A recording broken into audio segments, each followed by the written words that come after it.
Le beurre de karité sous toutes ses formes au Salon international de l'agriculture de Paris, en lait, pommade pour corps ou en remède, il ravit en tout cas la vedette aux autres produits exposés. Notre équipe sur place nous fait découvrir ce produit phare de cette édition 2014 du Salon.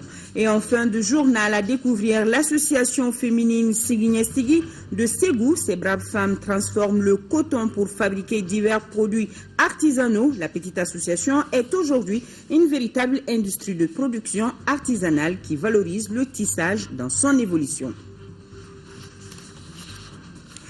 Dimanche 20h, bonsoir à tous, merci de votre présence.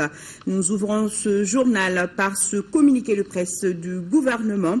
Le gouvernement du Mali informe l'opinion publique nationale et internationale que dans la nuit du samedi 1er mars 2013, le juge d'instruction du 2e cabinet du tribunal de première instance de la commune 3 du district de Bamako a fait procéder avec l'aide de la police scientifique du service d'investigation judiciaire de la gendarmerie nationale en présence du procureur de la République de Kati et des responsables de la police et de la gendarmerie nationale à l'exhumation d'un corps enfoui dans un puits dans l'enceinte d'une concession sise au quartier Malibougou de Kati qui appartiendrait à un haut responsable de l'ex-CNDRE. Le puits avait été obstrué à l'aide de cailloux après l'ensevelissement du corps. L'exhumation a été ordonnée dans le cadre du dossier ministère public contre X, Issa Tangara, Amadou Aya Sanogo et autres pour enlèvement de personnes et complicité consécutive aux événements du 30 avril 2012 survenus à Bamako. Elle intervient après la découverte du charnier situé dans la commune rurale de Diago dans la nuit du 3 au 4 décembre 2013, de celle du cimetière de Amdalaï le 16 décembre 2014 et de celle faite derrière le Daral de Kati sur la route de Bemasso le 24 février 2014 où 5 corps avaient également été exhumés. L'information judiciaire se poursuit en vue d'identifier ces corps et de situer les responsabilités. L'opinion sera informée en temps utile des développements ultérieurs de ce dossier. Direction Istanbul, en Turquie, où se tient le Forum d'affaires Turquie-Afrique des femmes entrepreneurs. La rencontre vise à promouvoir les échanges commerciaux entre les femmes entrepreneurs turques et celles du continent. Notre pays est présent à ce forum avec une délégation de 20 personnes conduite par Koulibaly Aïssata Touré. Notre envoyé spécial est Soumaïla Berté. Les rencontres d'affaires entre la Turquie et l'Afrique offrent toujours des occasions de promouvoir des échanges commerciaux déjà anciens entre ces pays et le continent noir. L'édition 2014 a ceci de particulier qu'elle s'adresse aux femmes entrepreneurs de deux parties. Et le moins qu'on puisse dire, c'est que les organisateurs ont réussi à fédérer toute l'Afrique autour de l'événement, ceci grâce au concours de l'Union africaine. 340 femmes entrepreneurs d'Afrique réparties entre 400 délégations y ont répondu présentes.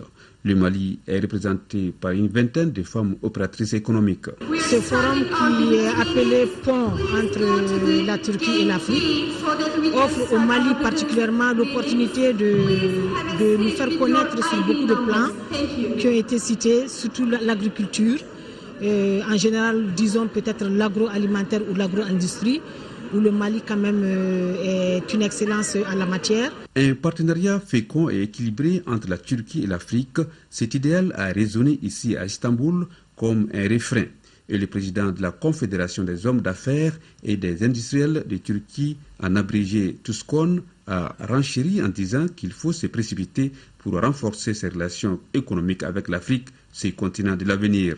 Au cours de la dernière décennie, le volume des échanges commerciaux entre l'Afrique et la Turquie a atteint la barre des 20 milliards de dollars US, a révélé le vice-président de la Commission de l'Union africaine, Eratus.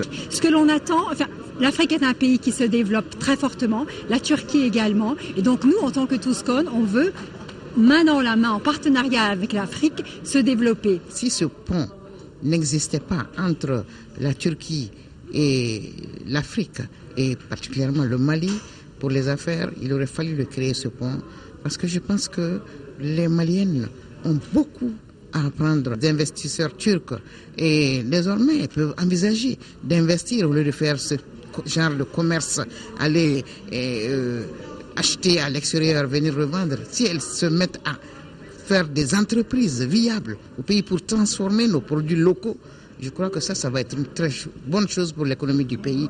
L'ouverture des travaux a été suivie d'une conférence de presse, histoire d'éclairer les journalistes sur les enjeux du Forum d'affaires turco-africain des femmes entrepreneurs. Focus à présent sur le stand de Madame Chiro Ramata Keïta au Salon international de l'agriculture de Paris. Notre compatriote expose le beurre de karité à ce salon et tenez-vous bien, elle fait un chiffre d'affaires de plus de 400 000 francs CFA par jour. Le produit plaît et ravit même la vedette. C'est en tout cas le constat fait par nos envoyés spéciaux, Mohamed Jarrah et Aboubakar Traori. Chiro Ramata Keïta est une transformatrice de la région de Ségou. Elle fait partie des inconditionnels du Salon international de l'agriculture de Paris. Elle a su imposer les produits qu'elle expose à ce salon. Il s'agit en l'occurrence du beurre de karité. Nous arrivons à les convaincre et à les évoquer la nature, la forme naturelle du produit. Donc nous, on ne fait pas des rajouts. Donc on les vend à l'état brut naturel 100%. Par jour, elle fait un chiffre d'affaires de plus de 400 000 francs CFA. Les visiteurs se bousculent devant le stand du Mali pour acheter le beurre de karité qui est utilisé non seulement dans l'alimentation mais aussi pour la cosmétique. Ça se voit que très bien pour la peau et pour les cheveux. J'en ai déjà acheté, oui. C'est très bien, oui. C'est vrai. Ça nourrit bien la peau, ça la protège, voilà. Je ne connaissais pas le Mali. J'essaye de me documenter sur les produits. Vous avez l'air d'avoir des bons produits au Mali. Je pense que c'est un pays qui mérite d'être visité. Le Mali doit profiter de cette opportunité pour s'imposer en Afrique. Ici en Europe, la plupart des cosmétiques qui sont utilisés en été contiennent du beurre de karité. Donc ce qui fait que le beurre est très prisé ici. Et comme vous le savez aussi, les directives de l'Union européenne autorisent une substitution du beurre de cacao en partie par le beurre de karité. Mais l'affluence présente, c'est surtout les dames qui achètent le beurre de karité pour en faire des cosmétiques. Et donc en Europe, c'est un produit qui est très prisé. Et je pense que c'est une très grande opportunité pour notre pays parce que le Mali a le deuxième parc de karité d'Afrique. Donc une bonne exploitation de ce produit peut apporter beaucoup de devises pour le Mali. Ce qui devrait permettre de booster l'économie malienne. L'actualité, c'est aussi le rapatriement de 720 de nos compatriotes. Ils étaient réfugiés au Cameroun suite à la crise qui traverse la République centrafricaine. 2 vols sont arrivés ce dimanche à l'aéroport international de Bamako-Sénou. Moussa Fane, reportage. Ils sont 720 Maliens de Centrafrique qui ont fui les violences dans ce pays pour trouver refuge à Douala, au Cameroun. Le gouvernement, à travers le ministère des Maliens de l'extérieur, a organisé des rapatriements de ces Maliens. Sur les 720, déjà 393 sont arrivés ce dimanche. C'est pour moi beaucoup de tristesse, comme vous venez de le constater. C'est encore des femmes, des enfants qui souffrent en premier lieu aujourd'hui de ceux qui arrivent en Centrafrique. C'est le deuxième convoi de cette journée. Le premier convoi ayant amené 197 Maliens et le second convoi 196. Et quand on imagine des femmes, des hommes et des enfants tout abandonnés pour se sauver leur vie, je pense que ça fait beaucoup d'émotions. 2 autres vols sont attendus demain selon le planning du département en charge des Maliens de l'extérieur. Il reste encore en attente au niveau du Cameroun, mais qui sont en route incessamment pour rejoindre le pays. Toutes les dispositions sont prises aujourd'hui au niveau de la protection civile pour héberger tous ceux qui nous sont déjà venus et donc pour organiser leur nourriture. Le ministre des Maliens de l'extérieur précise que le gouvernement a pris toutes les dispositions pour les acheminer dans leur village d'origine, du moins pour ceux qui les souhaitent. Un mot d'économie, une conférence débat sur l'évolution du management des risques en milieu bancaire a été animée par l'association des contrôleurs, inspecteurs et auditeurs du Mali. La dite rencontre signe la relance des activités de l'organisation, nous dit Youssouf Diakité. Cette conférence se veut la relance des activités de l'association des contrôleurs, inspecteurs et auditeurs du Mali, après la crise sécuritaire, sociale et surtout économique qui a secoué le Mali. L'objectif pour l'association est d'apporter sa pierre à la reconstruction du pays. C'est notre contribution à la sortie de crise. Comme vous le savez, notre pays a connu une crise sans précédent et qui a touché les établissements financiers et même les grandes entreprises de la place, surtout au nord. Les entreprises, les banques ont eu beaucoup de dégâts matériels et financiers. Et c'est là que nous voulons contribuer dans ce cadre. C'est pourquoi on a choisi ce thème, évolution du management des risques en milieu bancaire dans un contexte institutionnel et sécuritaire cas du Mali. Et cette situation a exposé les banques à des pertes extrêmement importantes, évaluées à plus de 18 milliards de francs CFA. Aujourd'hui, nous sommes dans la situation du post-crise. Il y a eu des élections législatives et présidentielles, les institutions sont en place, nous sommes donc revenus à la normalité. Et l'objectif majeur aujourd'hui qui est posé au système bancaire, c'est comment assurer aujourd'hui la relance économique. Et l'évaluation qui doit être faite doit être fondée sur l'évaluation d'abord des effets de la crise de 2012 sur l'activité économique. Les intervenants ont évoqué plusieurs questions, notamment le rôle des institutions bancaires et typologie des risques, manifestations et impact de la crise sur le secteur bancaire. Des questions, précise-t-il, qui ont besoin de réponses adéquates afin d'éviter tout dérapage économique. Le management de la qualité, c'est le thème d'une journée mise à profit par le ministère de l'Énergie et de l'Hydraulique pour son personnel, afin qu'ils comprennent les principes clés du management de la qualité et ses enjeux pour les activités du ministère. Rachel Tessougué, compte rendu. En sa qualité de fournisseur, le département en charge de l'énergie et de l'hydraulique doit satisfaire les exigences de ses clients par un travail bien fait. C'est pour cela qu'il a décidé d'appliquer le management de la qualité comme démarche de progrès. Il est important aujourd'hui que l'administration mette en place un système qui permette de convertir ces usagers-là en clients et travailler pour ceci, connaître leurs besoins en amont pour pouvoir transformer ces besoins-là en satisfaction. Et le système de management de la qualité dans ses principes permet à tout organisme d'identifier les exigences des clients, donc des citoyens, et de les transformer, n'est-ce pas, en satisfaction. À travers cette activité, le ministère de l'Énergie et de l'Hydraulique veut maîtriser ses attributions. Il veut davantage s'approcher des citoyens clients et être un acteur incontournable du développement du Mali. Notre ambition est d'implanter au niveau de notre département et ses démembrements un système de management de la qualité qui permette, entre autres, la maîtrise des risques et l'élimination des non-qualités. Ce premier atelier est destiné à la sensibilisation des proches collaborateurs que vous êtes à la démarche qualité de manière qu'elle soit comprise par tous aux fins de mise en œuvre cohérente dans l'ensemble de vos structures. La formation est assurée par l'Association malienne pour la qualité. Cette association a pour objectif principal de contribuer à la diffusion des systèmes de qualité au Mali. Elle instaure une culture de qualité au sein des entreprises, de l'administration publique et d'autres organismes. Promouvoir l'autonomisation des femmes déplacées du Nord dans le district de Bamako et dans la commune de Kalabankoro ainsi que dans leur milieu d'origine. C'est l'objectif visé par l'association Finco Africa Group.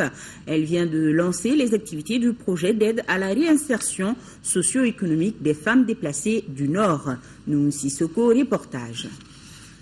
Cette remise de chèques d'un montant de 572 000 francs CFA aux premiers bénéficiaires consacre le démarrage des activités du projet d'aide à la réinsertion socio-économique des femmes déplacées du nord du Mali.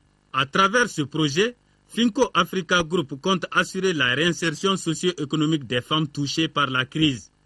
Pour Finco Africa Group, l'heure a sonné pour commencer de préparer les déplacés du nord pour une réinstallation durable.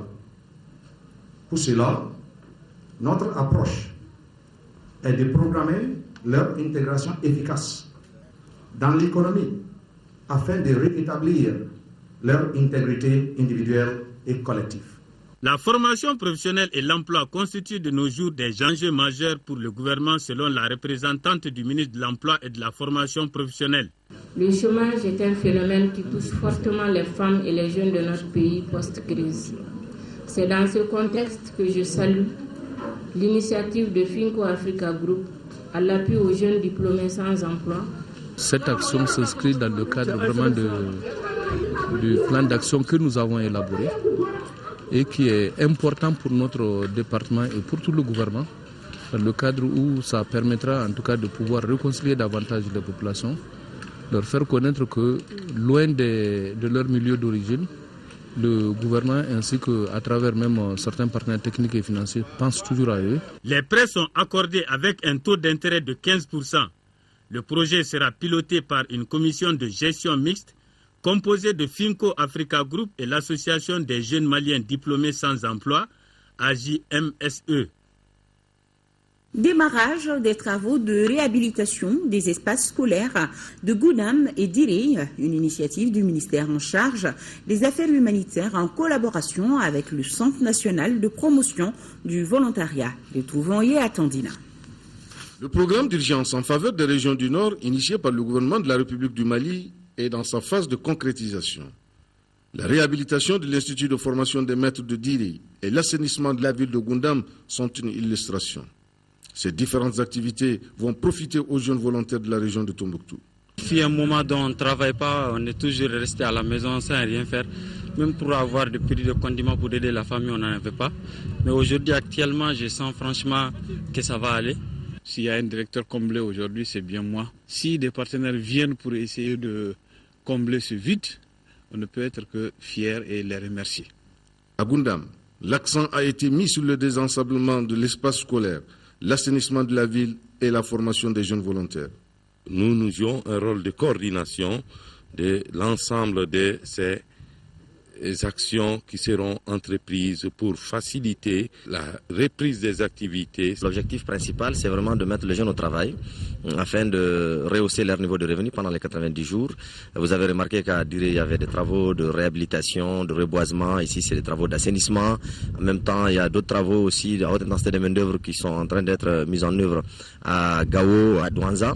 Ces différentes activités ont été réalisées par le département en charge des affaires humanitaires et sociales en collaboration avec le Centre national de promotion du volontariat à travers le ministère de la Jeunesse et des Sports. Quittons Tombouctou pour Gao. Dans la ville des Esquias s'est tenue une rencontre sur le rôle des chefs pour la consolidation de la paix, la préservation de la sécurité et la promotion de la réconciliation dans notre pays. Cultiver l'esprit de cohésion sociale entre les différentes communautés est l'objectif visé. Les précisions de Boubacar Babletouri.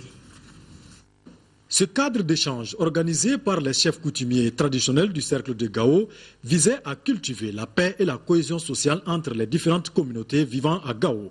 Ces acteurs ont le souci de consolider la paix, de préserver la sécurité et de promouvoir la réconciliation dans notre pays. Mes chers frères, Songoy, Arma, Tamashek, Peul, Arabe, cette rencontre constitue pour nous une opportunité à ne pas rater pour jouer pleinement notre rôle de chef coutumier. Les chefs coutumiers et ou traditionnels sont des personnalités incontournables de tous les temps dans la gestion des conflits inter- et intracommunautaires. Des communications ont concerné cette mission de réconciliation des fils du Mali. Les différents intervenants se sont engagés à œuvrer dans ce sens avec la volonté d'aboutir à une paix durable. Nous avons voulu à ce que les gens s'écoutent entre eux, ça c'est primo.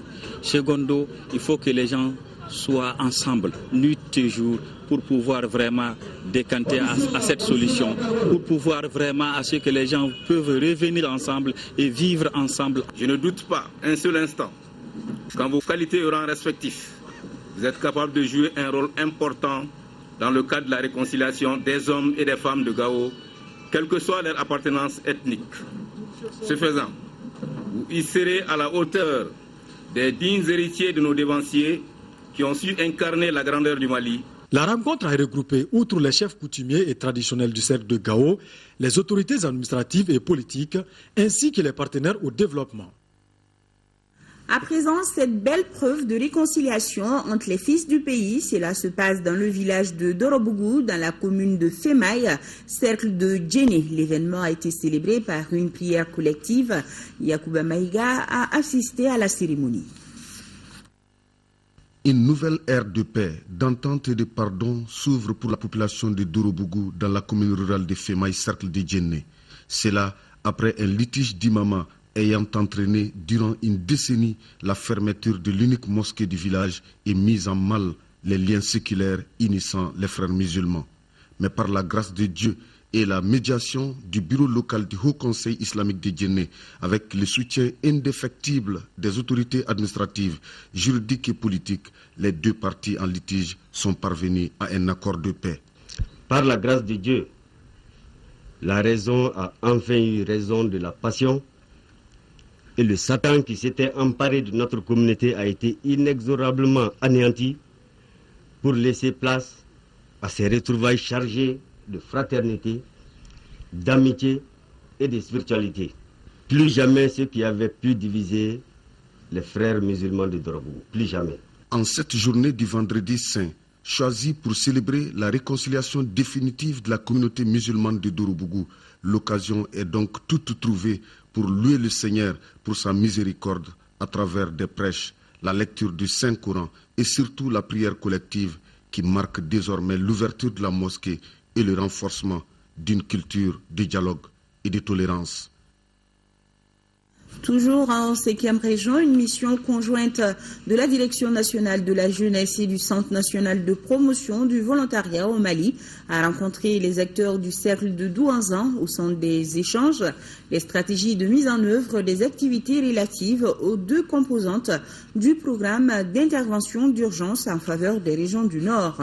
Retrouvons encore Yacouba Maïda. L'objectif global du volet soutien à l'économie solidaire locale du projet d'intervention d'urgence en faveur des régions du Nord est de contribuer à la revitalisation des économies locales à travers une large distribution des revenus et le redémarrage des activités économiques locales. C'est pour créer le maximum de synergie autour des activités du dit programme qu'une mission conjointe de la Direction nationale de la jeunesse et du Centre national de promotion du volontariat au Mali a voulu rencontrer les différents acteurs du cercle de Douanza. Nous avons trouvé un engouement au niveau des jeunes, nous avons trouvé un engouement au niveau des autorités, ce qui va nous permettre vraiment d'exécuter dans de très bonnes conditions ce programme. Pour le démarrage des activités, 100 jeunes ont été mobilisés pour l'exécution des travaux de haute intensité de main-d'œuvre. 30 autres jeunes, cette fois-ci des volontaires, ont été déployés auprès des structures d'accueil, de la santé, de l'éducation et de l'administration à titre d'appui au développement communautaire pour une durée de 3 mois. Ces activités permettront aux jeunes de participer activement au développement local, tout en améliorant la condition de vie et travail et de revenus des jeunes. La mission a mis cette visite à profit pour se rendre sur les différents sites devant abriter les activités qui se résument essentiellement au curage des caniveaux, à l'assainissement des services publics et à la réhabilitation de certaines infrastructures. Lancement à Bafaga, dans la commune rurale de Kébila, cercle de Kolondjeba, des activités de transfert monétaire du projet Filets sociaux au RTM Sikasso, le reportage de Fatoumata Diallo. À Bafaga ce jeudi, l'atmosphère était bon enfant. Le jeu en valait la chandelle puisqu'il s'agissait de la toute première opération de transfert monétaire du projet Filets sociaux, encore appelé projet Djigisemeyiri. Comme son nom l'indique, l'opération consiste à appuyer financièrement les familles pauvres afin de réduire de façon sensible leurs souffrances dans les domaines de la santé, de l'éducation et de l'insécurité alimentaire. Pour les 4041 ménages bénéficiaires de cette première vague de 2013, le programme va payer à chaque bénéficiaire de la région 30 000 francs CFA par trimestre, soit un décaissement de plus de 121 millions de francs CFA par trimestre au niveau de la région de Sikasso. À partir de juillet 2014, le programme va s'étendre à 16 156 ménages bénéficiaires au niveau de votre région. Le montant des transferts monétaires au niveau régional atteindra alors 485 millions de francs CFA par trimestre. Un motif de satisfaction alors pour les bénéficiaires qui ambitionnent déjà d'entreprendre des activités génératrices de revenus afin d'en tirer le maximum de profit. J'exhorte les différents acteurs qui seront impliqués dans la mise en œuvre du projet à s'investir totalement dans l'exécution de ce projet destiné à améliorer et à soulager les conditions de vie de nos populations pauvres et vulnérables. Rappelons que le projet Filets sociaux qui fait aujourd'hui la fierté des communautés bénéficiaires est le couronnement des efforts du gouvernement du Mali et de la Banque mondiale. Retour à Bamako, le syndicat national des administrateurs civils a tenu son 4e congrès ordinaire. À l'issue des 2 jours de travaux, une nouvelle équipe de 24 membres dirigée par Gaussou Koulibaly a été mise en place. La présentation de l'équipe, c'est avec Isaac Tchenou. Gaussou Koulibaly de l'inspection de l'intérieur préside désormais les destinées du syndicat national de l'administration civile. Il a été élu ce samedi à l'issue du 4e congrès ordinaire. Selon lui, son rôle est de veiller à l'amélioration des conditions de vie des travailleurs de l'administration civile. La tâche, vous le savez autant que nous, elle n'est pas aisée. Il faut de l'abnégation, il faut de la persévérance, il faut le sens du sacerdoce. Nous persévérons parce que nous nous dédions à ce corps pour nous battre au quotidien pour lui afin d'améliorer ses conditions de travail. Il a ensuite donné l'assurance de la mise en œuvre des doléances de manière méthodique et déterminée. Le secrétaire général du département de l'administration territoriale, Ibrahima Amatraoré, qui a présidé les travaux, a félicité la nouvelle équipe. C'est pour vous dire que les pouvoirs publics considèrent les syndicats comme des institutions responsables qui participent à leur manière à la vie, à l'amélioration des conditions de vie de la nation. À l'ouverture des travaux, le ministre du Travail et des Affaires sociales et humanitaires, Amadou Konaté, assurant l'intérim de celui de la fonction publique, avait rappelé l'importance de ce syndicat. La rénovation du dialogue social que nous voulons dans la fonction publique devrait, à notre sens, ouvrir une nouvelle ère de démocratie sociale autour de 2 principes clés. Le dialogue social plus inclusif et plus efficace des acteurs plus légitimes et plus responsables. Notre congrès est une étape vers cette exigence. Pour le tout nouveau secrétaire général du SNAC, le statut particulier de l'administrateur civil, l'harmonisation de la grille de notation entre les administrateurs actuels et les sortants de la nouvelle ENA sont entre autres des dossiers déjà à l'urgence. Sur un tout autre chapitre, l'ONG Razel vient de faire un don de matériel. C'était à l'endroit de l'association malienne des personnes handicapées physiques. Ce don composé de différents matériels est d'une valeur de plus de 7 millions de francs CFA. Adama Koulibaly. L'insertion socio-professionnelle des personnes en situation difficile devient une affaire de tous.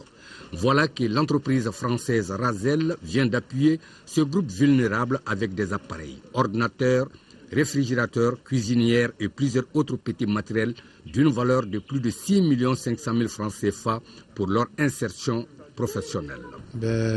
L'entreprise Razel Mali a voulu apporter sa modeste contribution aux handicapés. Donc c'est la raison pour laquelle nous avons bien voulu leur offrir ce petit don matériel de manière symbolique. Nous sommes une couche vulnérable, nous sommes une couche qui a toujours besoin du matériel. Ça peut aider certains à faire des projets générateurs de revenus parce qu'un principe quand même ça rapporte. On peut ouvrir un magasin ou bien un petit projet, un atelier qui va permettre à celui qui va s'installer de subvenir à ses propres besoins.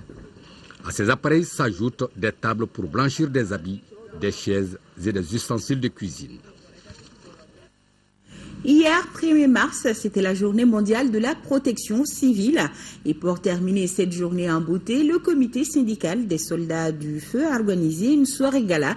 Abdul Karim Kaba était de la soirée.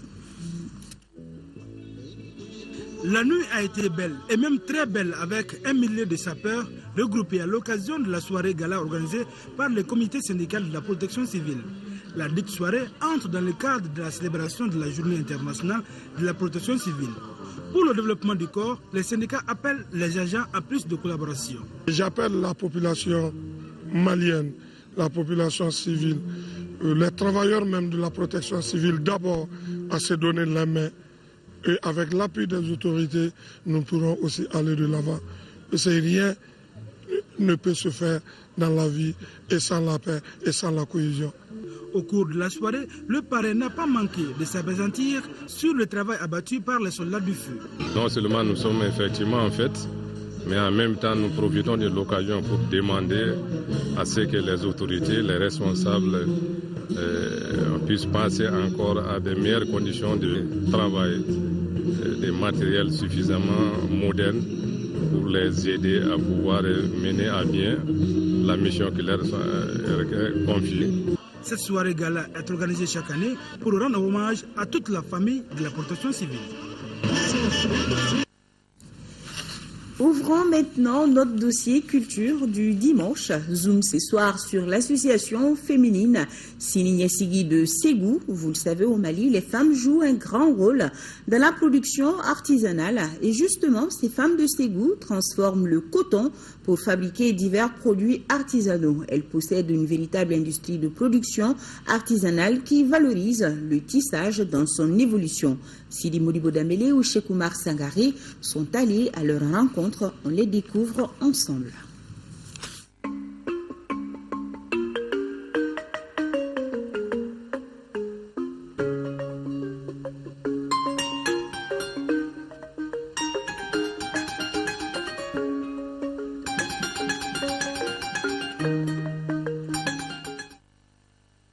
Nous sommes au centre de l'association Sininyesigi des femmes de 3 quartiers de Ségou, Bagadadi, Sekura Somono et Sekura Bambara. L'objectif de l'association est de permettre à ses 45 membres de s'autofinancer à travers la confection et la vente des produits artisanaux. Ces femmes, qui emploient quelques hommes, possèdent toute une industrie de transformation traditionnelle du coton de A à Z. Autrement dit, du coton brut au prêt-à-porter. Nous évoluons beaucoup dans le domaine du textile. Il y a la filature, le tissage, la teinture, les 2 sortes de teinture, la teinture chimique, la teinture naturelle, c'est-à-dire la teinture végétale. Ensuite, nous transformons ces tissus teintés aussi, soit en jouets, en même temps, nous évoluons dans l'habillement. Ici, le génie créateur des femmes est au service de la création artisanale, d'où l'appellation boutique des femmes. Comme nous sommes des femmes en déperdition scolaire et des filles qui n'ont pas été à l'école, des mamans aussi qui sont là et il y a des femmes, des partants volontaires aussi. Nous nous sommes dit qu'il faut créer quelque chose pour notre progéniture. Nous avons donné le nom de Sininyesigi, prévoir l'avenir. Mais les visiteurs, comme ils viennent souvent, ils trouvent que c'est une entreprise de femmes. Nous sommes tous que des femmes. Ils ont dit boutique des femmes. Les tissus produits par les centres Sininyesigi constituent des témoignages de l'évolution des techniques traditionnelles en la matière. La taille prend de 30 jusqu'à 150 de large. On peut faire des bandes de 150. En dehors de ça, on n'a pas besoin de coudre avec l'aiguille. Le tissu sort en bande unique. Et aussi, on n'a pas besoin d'assez d'espace pour faire le tissage avant. On voyait dans les carrés, les tisserands s'installaient, ils avaient besoin au moins de 100 mètres d'espace. Ensuite, on peut jouer sur la taille et sur l'épaisseur du tissu. Avant, ce n'était pas comme ça. La faiblesse du volume de production a le plus souvent été un obstacle pour la production artisanale. C'est pourquoi, au-delà de la qualité, la quantité est une autre préoccupation de ces femmes artisanes. En termes de tissage, chaque métier peut produire jusqu'à 8 pains par jour. 8 pains, c'est-à-dire 8 pains, ça fait 16 mètres. Et les 16 mètres, la largeur, ça fait 120 de large. On peut confectionner jusqu'à 100 jouets par jour.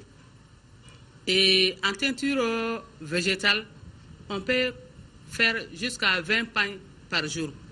Bien sûr, quand tu travailles à la chaîne, sinon quand tu prends un seul tissu, on ne peut pas le finir en un jour. Mais comme on travaille à la chaîne, la capacité de production est 20 pains par jour. Habits, poupées, jouets, sacs à main, pochettes de lunettes et même cartes postales, tout est exclusivement fait à base du coton malien. Ces produits sont souvent vendus en dehors du pays, comme en Europe et aux États-Unis. C'est un enjeu économique de taille autour du consommé malien. Il faut que ça soit transformé ici au Mali, localement, et en créant aussi des industries qui transforment nos cotons et qu'on puisse vendre ça au monde entier pour que nous nous enrichissions. L'association Sinéniansigi des femmes de Sékoura est un bel exemple de promotion de nos produits artisanaux à travers des initiatives féminines.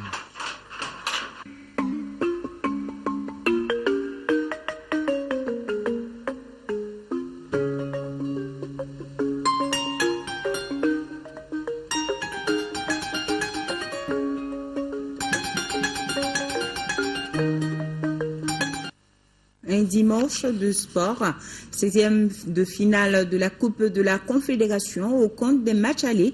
Le COB a été battu cet après-midi par le club ivoirien de l'ASEC d'Abidjan. Score final 2-0. Avec ce score à l'extérieur, les Ivoiriens se donnent l'avantage avant le retour, nous précise Abdul Karim Kaba.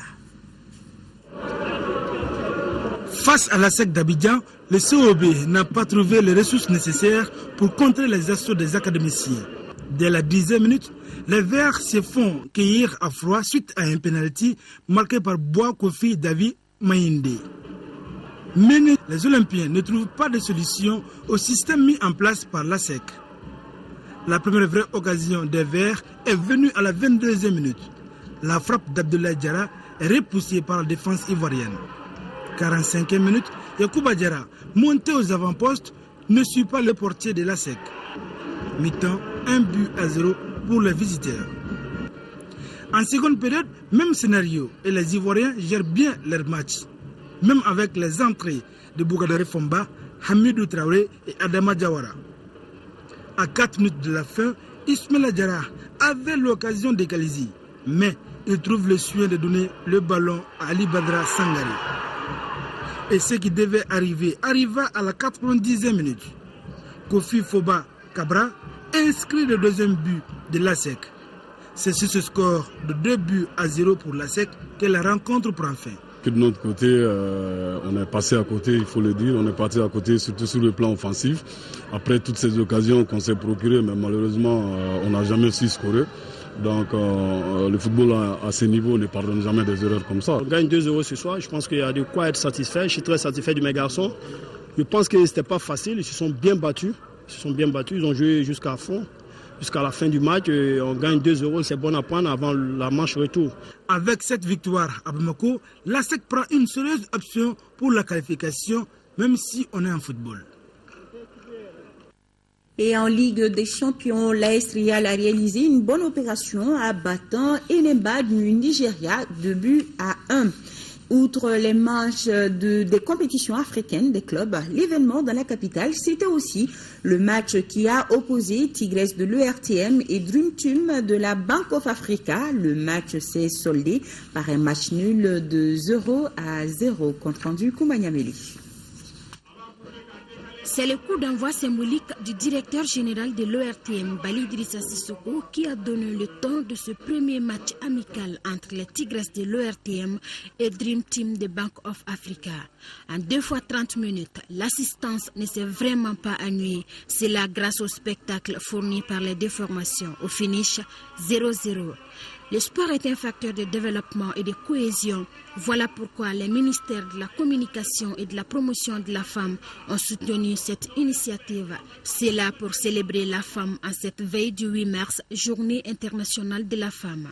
La Journée internationale des femmes est célébrée dans de nombreux pays à travers le monde. C'est un jour où les femmes sont reconnues pour leur réalisation sans égard aux divisions, qu'elles soient nationales, ethniques, linguistiques, culturelle, économique ou politique. Ce match, nous le voulons une grande fête pour toutes les femmes du Mali de Caille à Kidal. Nous le voulons également un cadre de retrouvailles entre femmes, tant citadines que rurales, afin de mener à bien nos missions de conduire le développement de la famille et du pays.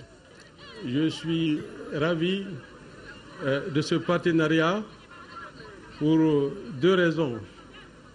Premièrement, on a vu que ce partenariat s'est tissé autour du sport, le sport qui est une activité saine.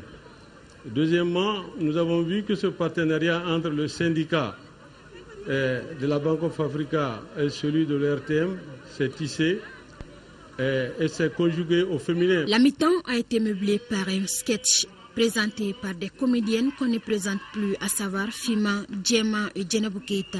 Espérons que le match retour arrive à départager les dames de médias et celles de la BOA Mali. Voilà une belle victoire de l'ERTM, ou dirais-je tout simplement une victoire de l'amitié, de la cohésion et du bon voisinage. Merci à nos sœurs de la Bank of Africa. À la prochaine édition. Et avant de boucler ce journal, nous vous rappelons ce communiqué de presse du gouvernement. Le gouvernement du Mali informe l'opinion publique nationale et internationale qui, dans la nuit du samedi 1er mars 2013, le juge d'instruction du deuxième cabinet du tribunal de première instance de la commune 3 du district de Bamako a fait procéder avec l'aide de la police scientifique du service d'investigation judiciaire de la gendarmerie nationale en présence du procureur de la République de Kati et des responsables de la police et de la gendarmerie nationale à l'exhumation d'un corps enfoui dans un puits dans l'enceinte d'une concession sise au quartier Malibougou de Kati qui appartiendrait à un haut responsable de l'ex-CNRDRE. Le puits avait été obstrué à l'aide de cailloux après l'ensevelissement du corps. L'exhumation a été ordonnée dans le cadre du dossier ministère public contre X, Issa Tangara, Amadou Aya Sanogo et autres pour enlèvement de personnes et complicité consécutif aux événements du 30 avril 2012 survenus à Bamako.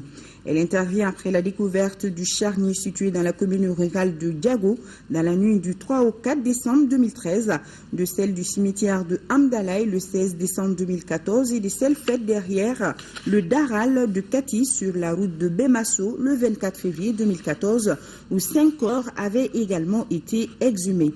L'information judiciaire se poursuit en vue d'identifier ces corps et de situer les responsabilités. L'opinion sera informée en temps utile des développements ultérieurs de ce dossier. Sur ce se referme cette édition que j'ai eu le plaisir de vous présenter. Merci à tous ceux qui ont participé à sa réalisation et à vous qui l'avez suivi. Demain, 10h, 13h, Amadou Sankaré et les éditions du soir seront une présentation de Aoui Touré. Les nouvelles du temps, c'est tout de suite avec Aïssata Kamara. Au programme, retrouvez aussi questions d'actualité avec Youssouf Diakité et ses invités. Questions d'actualité de ce soir s'intéressent à la problématique de l'accès à l'eau. Sur le plateau, les acteurs de la société civile, notamment la CAEFA et les structures étatiques telles la DENAPCN, la Direction nationale de l'hydraulique, le Fonds de développement de l'eau. Grand merci à vous qui nous suivez d'Ottawa, c'est au Canada. Bonsoir à tous.